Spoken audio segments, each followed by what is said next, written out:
मुफ्ती साहब मानू चवन था त बशरियत में सिद्दीक अकबर अफजल आहे, रूहानियत में हज़रत अली सही अफजल आहे। अबा अकुल ते हथ हणो, अकुल ते हथ हणो। मुझे महबूब मदीने वारे साईं पंहिंजे मुसल्ले पाक ते सिद्दीक अकबर के बीहारियो। पो अदा महबूब जो मुसल्लो रुगो बशरियत काने, बशरियत जो भी मुसल्लो आ त रूहानियत जो भी मुसल्लो आ। सिद्दीक सभिनीनि जो इमाम आ। या गाल ज़हन में हुजे। सिद्दीक अकबर सिद्दीकन जो भी इमाम आ। सिद्दीकन जो विलायत जो दर्जो समझो त पोइ सिद्दीक मथे उन्हनि जो भी इमाम आ।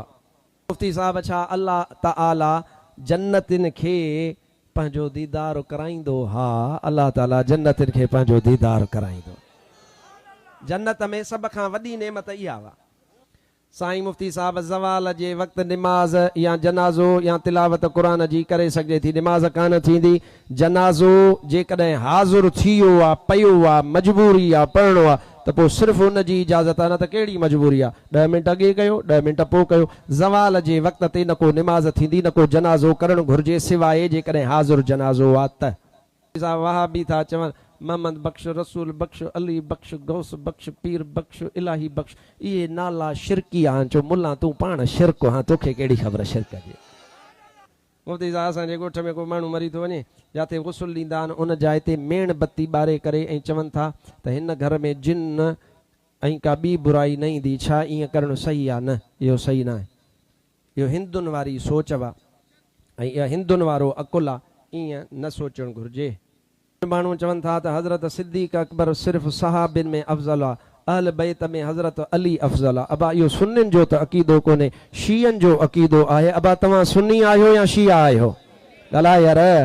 अफ़ज़लुल बशर बशर बअदल अंबिया, नबियुनि खां पोइ कुल बशरियत में अफ़ज़ल हज़रत सोणो सिद्दीक अकबर आहे। या सॼी अहले सुन्नत जी फ़तवा वा। जेको हिन जी मुखालफ़त करे उहो सुन्नी कोन्हे।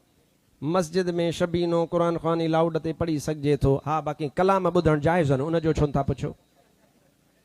जलाल हले पियो कंहिं पुछो आहे? कमाल हले पियो कंहिं पुछो आहे?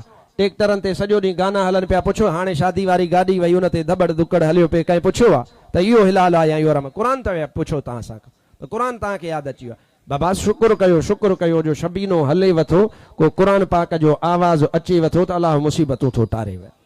न त आफ़ाल असांजा कहिड़ा? तव्हां पुछो कहिड़ो सुवाल था? कॾहिं पुछो अथव त साईं फलाणो गुनाह हराम आहे? न ख़बर अथव? पर इहा ग़लति ॻाल्हि आहे। पहिरीं ॻाल्हि इहा, पर ईअं सम्झो। हाणे ॿी ॻाल्हि अर्ज़ु ही आहे त एहतियात करणु घुरिजे। छो? इन जे करे त क़ुरान पाक ॿुधणु बि लाज़िम आहे। लिहाज़ा एतिरो लाउड जो आवाज़ रखो त जाॻंदड़ ॿुधनि, ओड़ो पाड़ो ॿुधे। बाक़ी लाउडनि ते वॾो एतिराज़ आहे हिननि खे। साईं के नौजवान एप नेट ज़रिए मोबाइल